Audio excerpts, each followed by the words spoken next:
Hey everyone, this is Shubham Dashora and today in this video we are going to deal with quasi-aromatic compounds. ठीक है, हमने last video में अपने examples देख लिए थे अलग अलग कंपाउंड से कि उनमें कौन से एरोमेटिक होंगे, कौन से नॉन एरोमेटिक होंगे और हमने पहचानना सीख लिया था कौन से एंटी एरोमेटिक होंगे. ठीक है, अब अपना नया टॉपिक स्टार्ट करते हैं. क्वासी एरोमेटिक कंपाउंड्स क्या होते हैं? सबसे पहले ऐसे कंपाउंड्स जो कि अपनी नॉन प्लेनर फॉर्म में एरोमेटिक नहीं होते हैं और जैसे ही हम उनको उनकी पोलर फॉर्म में कन्वर्ट करते हैं तब वो एरोमेटिसिटी शो करते हैं, एरोमेटिक बन जाते हैं. अगर कोई ऐसा कंपाउंड है तो हम उनको बोलेंगे कि वो क्वासी एरोमेटिक कंपाउंड है. ठीक है, क्वासी जो अपना वर्ड है ना, उसका मीनिंग ही यही होता है. जो क्वासी वर्ड का मतलब होता है कि जो पहले नहीं था और बाद में वैसा हो गया. तो ऐसे कंपाउंड जिनमें पहले एरोमेटिसिटी नाम की कोई चीज़ ही नहीं थी, जैसे ही हमने उनको पोलैरिटी क्रिएट करी, जैसे हमने उनको पोलर फॉर्म में कन्वर्ट किया, तब उनके अंदर एरोमेटिसिटी आ गई, तो हम बोलेंगे कि वो क्वासी एरोमेटिक कंपाउंड है. ठीक है, फॉर एग्जांपल मैं एक रैंडम चीज़ से समझाता हूँ. जैसे अपने पास एक मॉलिक्यूल है A डबल बॉन्ड भी. ठीक है, अब मैं क्या करता हूँ, इसको इसकी पोलर फॉर्म में कन्वर्ट करता हूँ, इस बॉन्ड को इसके ऊपर शिफ्ट करवा के. तो A के ऊपर कैसा चार्ज आ जाएगा? पॉजिटिव चार्ज आ जाएगा. और B के ऊपर कैसा चार्ज आ जाएगा? नेगेटिव चार्ज आ जाएगा. अब क्वासी एरोमेटिक कंपाउंड क्या होंगे? ये है ना, ये अपनी नॉन पोलर फॉर्म में है यहाँ पर, और ये कैसी फॉर्म में? अपनी पोलर फॉर्म में. अगर इसकी पोलर फॉर्म कैसी है? एरोमेटिक है, तो मैं ये बोल सकता हूँ कि अपना जो मॉलिक्यूल है वो कैसा है? क्वासी एरोमेटिक कंपाउंड है. ठीक है, अब अगर वो क्वासी एरोमेटिक है ना, तो वो जनरली अपनी नॉन पोलर फॉर्म में पाया ही नहीं जाएगा. वो किस में पाया जाएगा? अपनी पोलर फॉर्म में ही पाया जाएगा. क्यों? क्योंकि वो एरोमेटिक है, उसको स्टेबिलिटी मिलेगी उसमें. और यहीं से मैं एक जनरलाइजेशन निकाल सकता हूँ. क्या निकाल सकता हूँ? कि क्वासी एरोमेटिक कंपाउंड के केस में जो उनकी पोलर फॉर्म होगी वो ज़्यादा स्टेबल होगी उनकी नॉन पोलर फॉर्म से, है ना.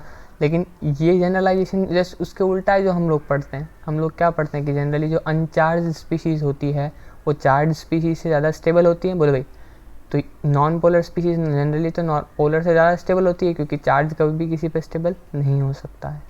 पर क्वासी एरोमेटिक कंपाउंड के केस में पोलर जो है वो नॉन पोलर से ज़्यादा स्टेबल है. क्यों? क्योंकि पोलर जो है वो कैसा है? एरोमेटिक है. ठीक है, अब ये तो चलो जनरल बात हो गई. अब बात आती है कि भाई क्वासी एरोमेटिक कंपाउंड्स की क्या क्या प्रॉपर्टीज़ होगी. प्रॉपर्टीज़ देखो, पहली प्रॉपर्टी तो यही है कि इसके अंदर जो है ना पोलर फॉर्म सबसे ज़्यादा स्टेबल होती है नॉन पोलर के कंपेरिजन में. दूसरा, इसके अंदर क्या है? डाइपोल मोमेंट प्रेजेंट है. डाइपोल मोमेंट प्रेजेंट है. ठीक है, तीसरा, इसके अंदर क्या चीज़ है? अगर ये पोलर है तो ये किसके अंदर सॉल्यूबल होगा? कौन से सॉल्वेंट के अंदर सॉल्यूबल होगा? तो आंसर है सॉल्यूबल इन वाटर, है ना. लाइक डिजॉल्व लाइक, तो वाटर भी पोलर सॉल्वेंट है, तो उसके अंदर अच्छे से ये सॉल्यूबल हो जाएंगे क्वासी एरोमेटिक कंपाउंड्स. और एक इम्पॉर्टेंट पॉइंट क्या होता है देखना भी, इसके अंदर ना एनर्जी का जो बैरियर होता है ना रोटेशन के लिए, वो बहुत लो होता है. लो रोटेशन बैरियर.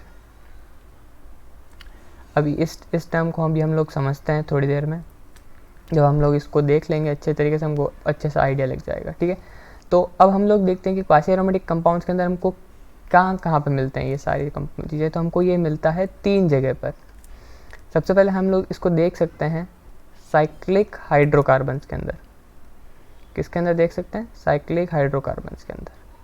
दूसरा, हम इसको देख सकते हैं साइक्लिक कीटोन्स के अंदर. ठीक है, और तीसरा जो है हम लोग इसको देख सकते हैं, एक अच्छा सा स्ट्रक्चर बनता है जिसको हम बोलते हैं एज्यूरीन. ठीक है, तो एक एक करके तीनों के ऊपर डिस्कस करते हैं. स्टार्ट करते हैं अपने साइक्लिक हाइड्रोकार्बन्स के साथ. Cyclic hydrocarbons. तो हाइड्रोकार्बन्स हमको पता है जनरली क्या होते हैं, जो रिंग सिस्टम्स होंगे या नॉर्मल जिनके अंदर हाइड्रोजन और कार्बन ही होता है. ठीक है, तो रिंग सिस्टम्स के अंदर हम जैसे बात करते हैं, तो सपोज मैंने यहाँ पर एक रैंडम एग्जांपल लिया, एक 3 मेंबर्ड की रिंग ली जिसके अंदर डबल बॉन्ड है, और यही रिंग डबल बॉन्ड के साथ कनेक्टेड है एक 5 मेंबर्ड की रिंग के साथ, इस तरीके से. ठीक है, अब मुझे पता लगाना है कि ये क्वासी एरोमेटिसिटी शो कर सकता है या नहीं कर सकता है. तो मैं क्या करता हूँ, इस डबल बॉन्ड को मुझे क्लीव करना है. ठीक है, अब मैं इसको 2 तरीके से क्लीव कर सकता हूँ. याद करो लास्ट लेक्चर में मैंने बोला था, बताया था कि अगर किसी भी 3 मेंबर्ड के रिंग के ऊपर पॉजिटिव चार्ज आता है तो वो कैसी होगी, एरोमेटिक होगी या नॉन एरोमेटिक होगी? फटाफट अपने दिमाग में सोच लो। एंटी एरोमेटिक होगी, एरोमेटिक होगी, फटाफट सोच लो। ये कैसी होगी? एरोमेटिक होगी। Number of pi electron 2 pi electron, ठीक। अगर किसी भी 5 मेंबर्ड के रिंग के ऊपर नेगेटिव चार्ज आता है तो ये कैसी होगी, बता दो फटाफट। कैसी होगी? ये भी एरोमेटिक होगी, 6 पाई इलेक्ट्रॉन, ठीक है। तो अब मेरे को अगर इस बॉन्ड को क्लीव करना है, इस तरीके से मैं क्लीव करूँगा कि ये दोनों रिंग्स कैसी होनी चाहिए, ये वाली भी और ये वाली भी कैसी होनी चाहिए, एरोमेटिक होनी चाहिए। अगर दोनों एरोमेटिक बन सकती है तो मैं कह दूंगा कि ये कंपाउंड मेरा क्वासी एरोमेटिक है, ठीक है। मैं क्या करता हूँ, इस डबल बॉन्ड को यहाँ पर शिफ्ट कर देता हूँ। जब मैं इसको यहाँ पर शिफ्ट करता हूँ तब मैं क्या देखता हूँ कि जो रिजल्टेंट स्ट्रक्चर है वो कुछ इस तरीके से बन रही है। अभी भी सिंगल बॉन्ड से ये लोग कनेक्टेड हैं और ये अपनी स्ट्रक्चर बन गई, ठीक है। तो ये भी एरोमेटिक है और ये वाली रिंग भी एरोमेटिक है, दोनों रिंग एरोमेटिक है। तो अपना ये जो कंपाउंड है वो कैसा है, क्वासी एरोमेटिक है। अगर इन केस ऐसा नहीं होता कि ये जो अपना स्ट्रक्चर है ये कम्प्लीटली एरोमेटिक नहीं होते इसके दोनों रिंग्स, तो हम ये क्या कहते हैं कि ये स्ट्रक्चर कैसा है, नॉन एरोमेटिक है। उसका भी एग्जाम्पल देख लेते हैं, ठीक है। एग्जाम्पल देखते हैं जिसके अंदर मैं क्या करता हूँ कि अपने 2 5 मेंबर के रिंग को डबल बॉन्ड से कनेक्ट कर देता हूँ इस तरीके से, ठीक है। ये अपना पहला एग्जाम्पल हो गया, ये अपना दूसरा एग्जाम्पल हो गया। अब मैं क्या करता हूँ कि मैं किसी भी तरीके से इस बॉन्ड को क्लीव करूँ, दोनों में से एक रिंग के ऊपर पॉजिटिव चार्ज आएगा और जैसे ही वहाँ पर पॉजिटिव चार्ज आएगा वो रिंग एंटी एरोमेटिक हो जाएगी। सपोज मैंने इसको यहाँ पर शिफ्ट किया तो इसके ऊपर तो नेगेटिव चार्ज आ गया तो ये तो एरोमेटिक बन गई, पर यहाँ पर पॉजिटिव आ जाएगा तो ये एंटी एरोमेटिक हो जाएगी। और अगर मैं दूसरी तरीके से क्लीव करूँगा तो यहाँ पर नेगेटिव आएगा पर ऊपर वाले पे कैसा आ जाएगा, पॉजिटिव आ जाएगा। मतलब मैं इसको किसी भी तरीके से क्लीव करूँ, पूरा सिस्टम में दोनों रिंग्स कभी भी एरोमेटिक नहीं बनेगी। तो ये कंपाउंड कैसा है, ये नॉन एरोमेटिक है, ठीक है। ये क्वासी एरोमेटिक नहीं होगा। तो इस तरीके से हम लोग साइक्लिक हाइड्रोकार्बन्स में पढ़ सकते हैं एग्जाम्पल। चलो एक क्वेश्चन पूछता हूँ मैं, ध्यान से सोचना और फिर आंसर देना, ठीक है। मेरे पास एक 3 मेंबर रिंग है इस तरीके से, जिसके अंदर एक डबल बॉन्ड है और ये कनेक्टेड है केवल यहाँ पर एक कार्बन से डबल बॉन्ड के थ्रू। बताओ कि ये कंपाउंड जो है ये क्या होगा, ये क्वासी एरोमेटिक होगा या नहीं होगा? सोचो थोड़ी देर के लिए। अगर तुमने सोचा है और तुमको जो मैंने तुमको बताया था कि यहाँ पर कि इस तरीके से अगर 3 मेंबर के ऊपर पॉजिटिव चार्ज आता है तो वो एरोमेटिक बनता है, तो तुम एक चीज़ सोच सकते हो, अगर मैंने इस डबल बॉन्ड को क्लीव करवाया और यहाँ पर रख दिया इस तरीके से, तो जो अपनी रिजल्टेंट स्ट्रक्चर बनेगी वो कैसी बनेगी, इसके ऊपर पॉजिटिव चार्ज और इस कार्बन के ऊपर नेगेटिव चार्ज। नो डाउट कि इसमें इतना जो पोर्शन है ना वो कैसा है, एरोमेटिक है। पर ये कार्बन के ऊपर क्या चार्ज है, नेगेटिव चार्ज है। ये क्या बन गया है अपने पास, ये है एक कार्ब एनायन जो कि स्टेबल नहीं है। अगर ये स्टेबल नहीं है तो ये कंपाउंड कैसा होगा, नॉन एरोमेटिक होगा, क्वासी एरोमेटिक नहीं होगा। तो हमको बस एक ही चीज़ करनी है, डबल बॉन्ड को क्लीव करना है, चेक करना है पॉसिबिलिटी कि अगर एक भी पॉसिबिलिटी बनती है कि दोनों रिंग्स एरोमेटिक बन सकती है तो हम उसको बोल देंगे कि वो कंपाउंड कैसा है, हमारा क्वासी एरोमेटिक है, ठीक है। आई होप यहाँ तक क्लियर हुआ होगा। अब अपन बढ़ते हैं अपने नेक्स्ट स्टेप की ओर, जो कि है साइक्लिक कीटोन्स। ये भी बहुत सिंपल है, साइक्लिक कीटोन्स। साइक्लिक कीटोन्स का केस क्या है देखते हैं। फॉर एग्जाम्पल मैंने यहाँ पर ली एक 3 मेंबर रिंग और यहाँ पर अब मैंने जोड़ दिया डबल बॉन्ड ऑक्सीजन। अब मुझे बताओ कि ये कंपाउंड क्या होगा, ये कंपाउंड क्या होगा, क्वासी एरोमेटिक होगा या नहीं होगा? तो चलो पाई बॉन्ड को क्लिप कराते हैं। मैंने क्या किया, ऑक्सीजन के ऊपर इसको बिठा दिया और अब मैंने रिजल्टेंट स्ट्रक्चर ड्रॉ करी। ये ऑक्सीजन सिंगल बॉन्ड के साथ कनेक्टेड है, इसके ऊपर नेगेटिव, इसके ऊपर पॉजिटिव, डबल बॉन्ड। ऑक्सीजन बहुत ही हाई इलेक्ट्रोनेगेटिव एलिमेंट है, वो तो चाहता ही है कि वो तो पहले से ही कार्बन से सारी इलेक्ट्रॉन डेंसिटी खींच के बैठा रहता है, तो उसके ऊपर नेगेटिव चार्ज डेल्टा तो पहले ही होता है। अभी हमने उसके ऊपर अच्छा वाला नेगेटिव चार्ज लगवा दिया क्योंकि बॉन्ड टूट चुका है, तो उसको कोई प्रॉब्लम नहीं है इस नेगेटिव चार्ज के साथ। और ये वाला जो अपना सिस्टम है ये तो पहले ही एरोमेटिक है, ये तो एरोमेटिक हो ही चुका है, तो मतलब ये कंपाउंड तो स्टेबल है तो ये कैसा हो जाएगा रे, क्वासी एरोमेटिक हो जाएगा, ठीक है। समझ में आया कि नहीं आया? इस तरीके से हम साइक्लिक कीटोन्स पढ़ते हैं। अब चाहे कितने भी एग्जाम्पल ले लो, ये लो यहाँ पर ये देख लो। अब मुझे बताओ क्या ये कंपाउंड क्वासी एरोमेटिक है या नहीं। सोचना बिल्कुल। ऑक्सीजन के ऊपर नेगेटिव चार्ज, जहाँ पर अभी ऑक्सीजन दे गया उसके ऊपर नेगेटिव चार्ज आना चाहिए। पॉजिटिव चार्ज तो लगा ही नहीं, बस देना पाप हो जाएगा नहीं तो। और पॉजिटिव चार्ज कभी नहीं लगाने का ऑक्सीजन के ऊपर, ठीक है। तो मैंने क्या किया, इस ऑक्सीजन के ऊपर लगा दिया नेगेटिव चार्ज और इस रिंग के ऊपर अपना पॉजिटिव चार्ज।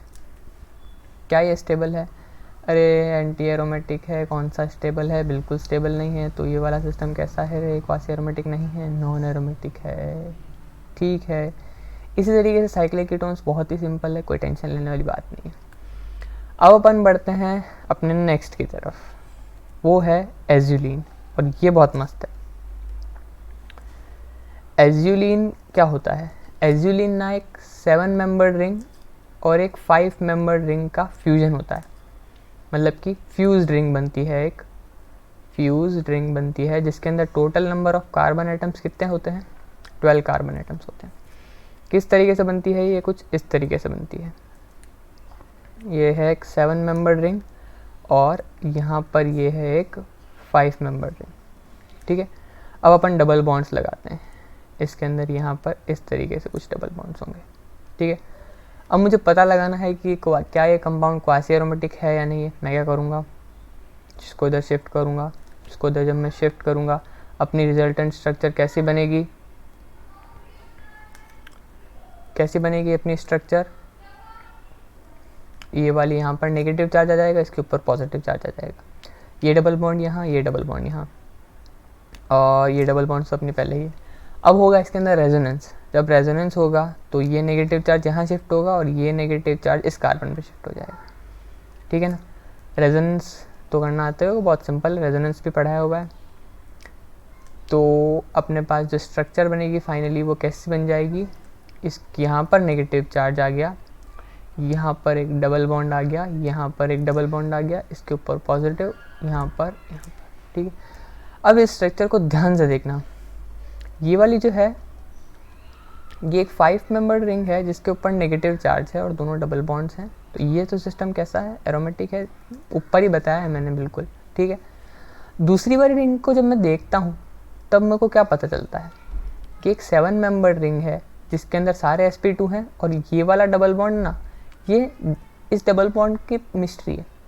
ये ना फ्यूज्ड सिस्टम जितने भी होते हैं ना, उसमें अगर जो कार्बन्स कनेक्ट कर रहे हैं दोनों रिंग्स को, अगर उसके ऊपर कभी भी डबल बॉन्ड है तो वो दोनों तरफ है, मतलब वो दोनों सिस्टम्स को एरोमेटिक बना रहा है। तो इसलिए मैं बोलता हूँ कि यहाँ पर इसके अंदर भी कैसे हैं 6 पाई इलेक्ट्रॉन और ये भी कैसा है सिस्टम? एरोमेटिक है, ठीक। अगर ये दोनों ही एरोमेटिक है तो मैं क्या कह सकता हूँ कि अपना एज्यूलिन कैसा सिस्टम है? क्वासी एरोमेटिक कंपाउंड है, ठीक है। सो ये हमने देख लिया है अपना क्वासी एरोमेटिक, बस इससे ज़्यादा इसमें कुछ खास नहीं है। क्वासी एरोमेटिक बस इतना ही पूछा जाता है कि बस बता दो क्या ये फॉलोइंग कंपाउंड्स क्वासी एरोमेटिक है या नहीं। हाँ, एक चीज़ जो मैंने यहाँ पर स्किप कर दी थी वो था ये लो रोटेशन बैरियर वाली चीज़, उसको मैं बता देता हूँ एक बार, ठीक है। फिर अपना एक क्वासी एरोमेटिक जो है वो एंड हो जाएगा। इस वाली स्ट्रक्चर को ध्यान से देखना एक बार, ये जो अपनी स्ट्रक्चर है इसको ध्यान से देखना। इसमें जो ये दोनों रिंग्स है ना, ये किससे कनेक्टेड है? ये कनेक्टेड है डबल बॉन्ड से। डबल बॉन्ड किसकी वजह से बनता है? ये जो अपना डबल बॉन्ड है वो किसकी वजह से बनता है? p ऑर्बिटल्स की लेटरल ओवरलैपिंग की वजह से बनता है। किसकी वजह से बनता है? Lateral overlap.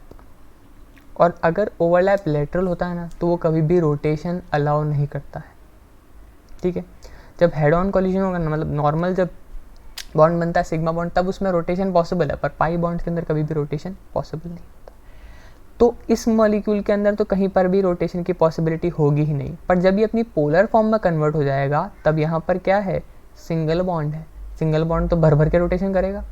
तो मैं क्या कहता हूँ कि क्वासी एरोमेटिक कंपाउंड जब फॉर्म होगा ना तब वो कैसा क्या शो कर पाएगा? वो रोटेशन शो कर पाएगा। इसका मतलब उसके अंदर रोटेशन का जो बैरियर है वो बहुत ही लो हो जाएगा, समझे।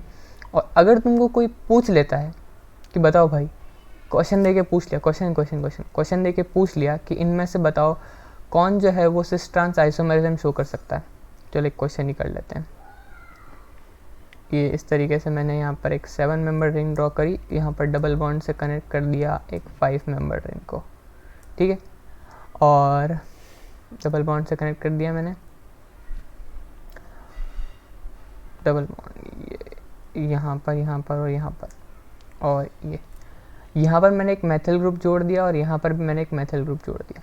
अब मेरे को पता लगाना है कि क्या ये सिस ट्रांस आइसोमेरिज्म शो कर पाएगा या नहीं कर पाएगा। तो मुझे पता है कि अगर मैं इस पाई बॉन्ड को तोड़ूंगा और अगर ये दोनों रिंग्स एरोमेटिक बन जाएगी तो मैं कह लूँगा कि ये कंपाउंड क्वासी एरोमेटिक होगा, और अगर क्वासी एरोमेटिक है तो यहाँ पर रोटेशंस पॉसिबल होंगे, और रोटेशन पॉसिबल होंगे तो ये मिथाइल घूम के इधर आ सकता है, तो मैं बोल दूँगा कि रोटेशन पॉसिबल है और सिस ट्रांस आइसोमेरिज्म शो हो जाएगी। पर क्या ये क्वासी एरोमेटिक है या नहीं अभी चेक कर लेते हैं। इस डबल बॉन्ड को क्लीव करवा के इधर नेगेटिव चार्ज बिठवा दूँ, ठीक है। ये एक टाइप का क्वेश्चन है जो पूछा जा सकता है, इसलिए मैं इसको करवा रहा हूँ। बाकी अपना ये क्वासी एरोमेटिक ख़त्म हो चुका है। ये नेगेटिव यहाँ पर और इसके ऊपर पॉजिटिव, यहाँ पर डबल बॉन्ड और डबल बॉन्ड। मुझे तो बिल्कुल ये क्वासी एरोमेटिक दिख रहा है, क्योंकि 7 मेंबर के ऊपर पॉजिटिव चार्ज बिल्कुल एरोमेटिक सिस्टम है और 5 मेंबर के ऊपर भी बिल्कुल एरोमेटिक है, नेगेटिव, मतलब ये क्वासी एरोमेटिक तो है। अब है ना, होगा क्या कि यहाँ पर सिंगल बॉन्ड तो रोटेशन के लिए अलाउड है, रोटेशन के लिए अलाउड है, तो अपनी जो स्ट्रक्चर होगी रोटेशन के बाद वो कैसी बन जाएगी, वो कुछ इस तरीके से बन जाएगी। ये है अपना ये 7 मेंबर रिंग सिंगल बॉन्ड से कनेक्टेड, और ये 5 मेंबर। अब मैथिल आ जाएगा इधर 180 डिग्री रोटेशन के बाद, ठीक है। और ये वाला मैथिल अभी भी इधर ही है, डबल बॉन्ड नेगेटिव पॉजिटिव, और ये डबल बॉन्ड। अब ये कैसा स्ट्रक्चर हो गया, अब ट्रांस हो गया। पहले कैसा था, दोनों सेम साइड थे, अब कैसे हैं, दोनों अपोजिट साइड है। तो ये सिस ट्रांस शो करेंगे। कौन से शो करेंगे, जो कैसे होंगे, क्वासी एरोमेटिक होंगे, ठीक है। इसी के साथ अपना क्वासी एरोमेटिक कंपाउंड्स खत्म होता है। So yeah that's all for this video. Thank you so much for watching. Goodbye and take care.